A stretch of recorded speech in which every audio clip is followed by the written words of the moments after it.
সদনৰ গৰিমাটো আমি ৰাখিব লাগিব, কিন্তু সদনৰ গৰিমাতকৈ মানুহৰ জীৱনৰ মূল্য অধিক। ভুক্তভোগী MLA হিচাপে, ভুক্তভোগী সমষ্টিৰ MLA হিচাপে মই প্ৰতিবাদ কৰিবলৈ বাধ্য।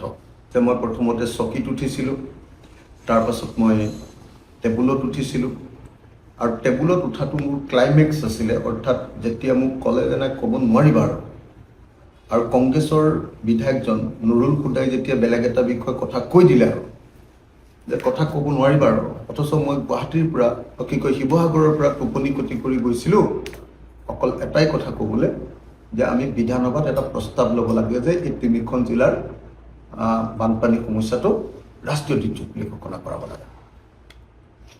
কিন্তু মোক যেতিয়া ক'বলৈ নিদিয়াৰ কাৰণে মই প্ৰথমতে হাতযোৰ কৰিলোঁ, নমস্কাৰ কৰিলোঁ, সকলোকে সেৱা কৰিলোঁ। অধ্যক্ষ ডাঙৰীয়া প্ৰথমতে নমস্কাৰ কৰিলোঁ, হাতযোৰ কৰি ক'লোঁ যে মোক দিয়ক, মই এফেক্টেড সমষ্টিৰ মানুহ হয়, নম্বৰ 1। তাৰপিছত মই সংসদীয় পৰিক্ৰমা মন্ত্ৰী বিজু হাজৰিকাক হাতযোৰ কৰিলোঁ, জীৱনত মই কেতিয়াও হাতযোৰ কৰা মানুহ নহয়।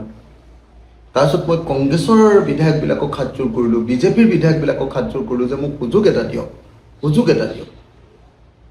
কোনো মোক সুযোগ নিদিলে। তেতিয়া মোৰ খং উঠি মই চকীৰ ওপৰত আৰু তাৰপিছত ডেস্কৰ ওপৰত উঠাটো হয়।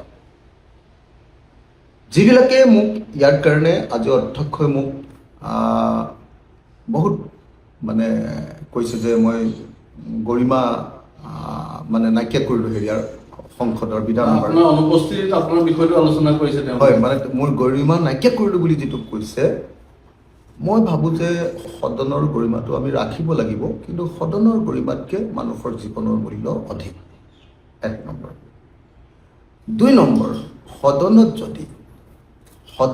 যদি মানুহৰ মহাপ্ৰলয়ৰ কথা নাপাতি বা পাতিবলৈ সময় নাথাকে, যদি অন্য তাতকৈ লেচাৰ ইম্পৰ্টেণ্ট বিষয়বিলাকক গুৰুত্ব দি এই বিষয়টোক আওকাণ কৰে, তেতিয়াহ'লে ভুক্তভোগী MLA হিচাপে, ভুক্তভোগী সমষ্টিৰ MLA হিচাপে মই প্ৰতিবাদ কৰিবলৈ বাধ্য।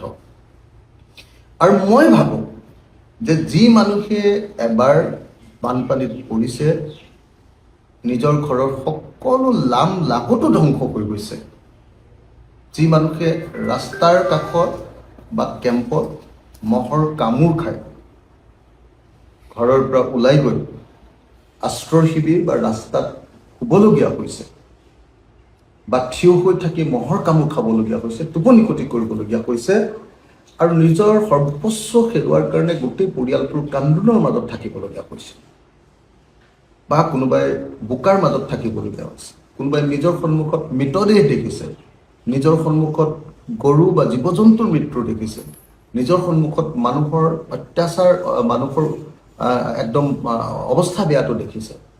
মই ভাবোঁ যে তেনেকুৱা কোনো মানুহে এই পৰিস্থিতিত খং নকৰাকৈ থাকিব নোৱাৰে। যিসকলে এইটো বস্তু উপলব্ধি নকৰে সেইসকলৰ কাৰণে মোৰ প্ৰতিবাদটো বহুত বেয়া কথা। কিন্তু যিসকলে উপলব্ধি কৰে তেওঁলোকে বুজি পাব যে মই প্ৰতিবাদ কৰাটো এটা স্বাভাৱিক ঘটনা আছিল।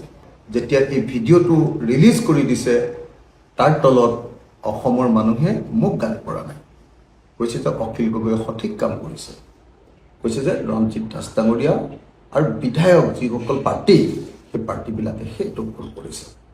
গতিকে মই ভাবোঁ যে মোৰ ফাঁচি হ'লেও মোৰ উপায় নাই, মই কৰিছোঁ। হয়, মইতো কৰিছোঁ, মই টেবুলত উঠিছোঁ, মই চকীত উঠিছোঁ, মই প্ৰতিবাদ কৰিছোঁ। আপোনালোকে, মই ভাল পালোহেঁতেন যদি অধ্যক্ষ ডাঙৰীয়াই ভিডিঅ'টোৰ লগত, দৃশ্যটোৰ লগত যদি তাত চাউণ্ডটো দি দিলেহেঁতেন, শব্দখিনিও দি দিলেহেঁতেন, তেতিয়াহ'লে মই কি প্ৰতিবাদ কৰিছোঁ গম পালেহেঁতেন। তেখেতে মই কিবা কিবি কথা কোৱা বুলি যে কৈছে, মই কি কথা কৈছিলোঁ জনাবৰ কাৰণে মই ভিডিঅ'টো আকৌ এবাৰ চাউণ্ডৰ সৈতে ৰাজহুৱা কৰিবলৈ অনুৰোধ জনাইছোঁ।